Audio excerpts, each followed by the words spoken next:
Yung po tungkol sa Malakay 3:10, saka yung Matthew 23:23, Oh. yung 2 Corinthians 9:7. Hmm. Kanino po ba inuutos yun?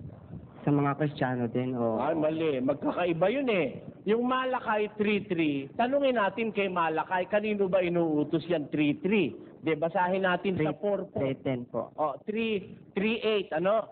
O, basahin natin sa 4 kung kanino inuutos yung nasa Malakay 3:10. Basa. Alalahanin ninyo ang kautusan ni Moises na aking lingkod, na aking iniutos sa kanya sa Horeb para sa buong Israel. Para kanino? Sa Israel. Yung ikapo, para sa Israel yon. Yung batas ni Moises, para sa Israel yon. Kanino Israelita utos yung ikapo? Kanino sa Israel? Iba-iba kasi lahi niyan eh. Lahi ni Isakar, ni Zabulon, ni Jose, ni Neptali, lahi ni Benjamin. 12 tribo yan eh. Lahi ni Levita, ng Levita.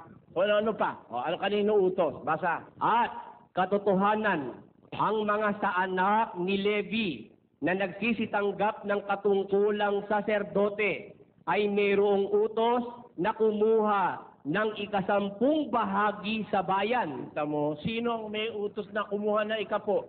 Apo, yung mga anak ni Levi na mga saserdote kukuha ng ikapo. Eh, batas ni Moises kasi yung Levitical priesthood kay Moises nagumpisa yon. Kaya, para sa kanila yon. Pero, nung dumating na si Kristo, yung pa rin ba ang batas?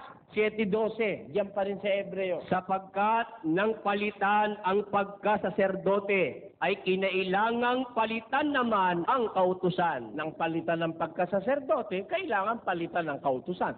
Kaya pinalitan yung Levitical priesthood, pinalitan din ang kautusan. Eh anong pinalit?